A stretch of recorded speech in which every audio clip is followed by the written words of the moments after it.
Keluarga Vlad melihat begitu banyak penduduk yang terluka. Dia memutuskan untuk pergi ke rumah sakit untuk mengendarai mobil ambulans, membantu yang terluka. Hari ini, komandan milisi datang ke pemerintah kota Luhansk, bersiap untuk melaporkan keadaan. Tapi ketika baru tiba di pintu masuk, langsung dibom oleh pesawat militer Ukraina.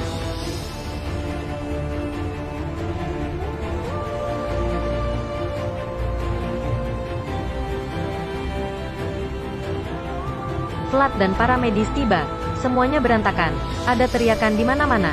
Kepala komandan penuh dengan darah, tergeletak di tangga. Untungnya, dia segera sadar. Hanya ada sedikit cedera, bukan sesuatu yang serius. Konflik di Luhansk semakin buruk. Bunuh dan membunuh. Mereka bahkan tidak takut mati. Bahkan menabrak stasiun kam sukarelawan. Prajurit memeriksa kam relawan. Akibatnya, ia dikejar oleh tentara sukarelawan pada hari berikutnya.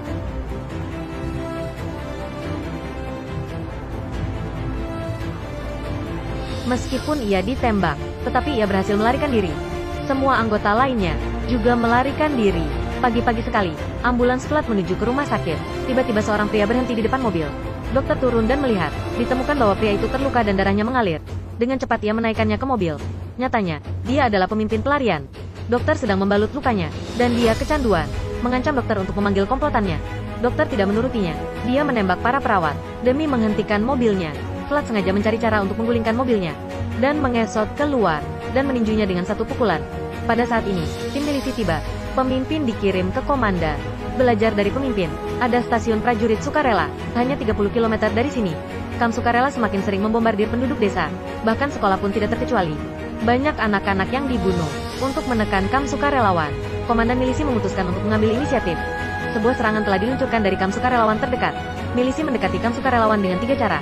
Tentara kam sukarelawan segera menemukan mereka. Mereka tiarap dan membidik. Tembakannya sangat kuat. Milisi menembaknya dengan meriam.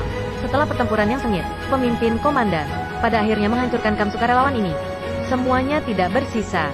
Membombardir siang dan malam. Peluru itu langsung mengenai rumah orang tua komandan. Vlad segera kembali setelah mendapatkan berita. Masuk ke rumah dan melihat. Ia melihat istrinya tergeletak, putranya, dan orang tua komandan.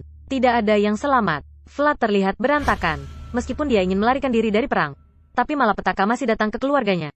Pada hari berikutnya, dia datang ke kantor komandan, dan ingin bergabung dengan organisasi milisi. Kata komandan, sudah sangat terlambat, mereka hanya memiliki lebih dari 500 tentara, untuk menghadapi meriam tank pesawat tentara Ukraina. Pertempuran ini sulit diperjuangkan.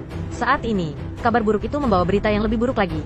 Kiev mengirimkan bala bantuan untuk pasukan, menyiapkan sejumlah alat berat, pasukan dan tentara bayaran diterjunkan ke Bandara Luhansk, di pangkalan Angkatan Udara Kiev. Konsultan Angkatan Darat membimbing pasukan pemerintah Ukraina. Tentara udara yang terdiri dari tentara bayaran siap untuk naik ke pesawat. Mereka akan mampir ke Luhansk dan menyerang dari atas.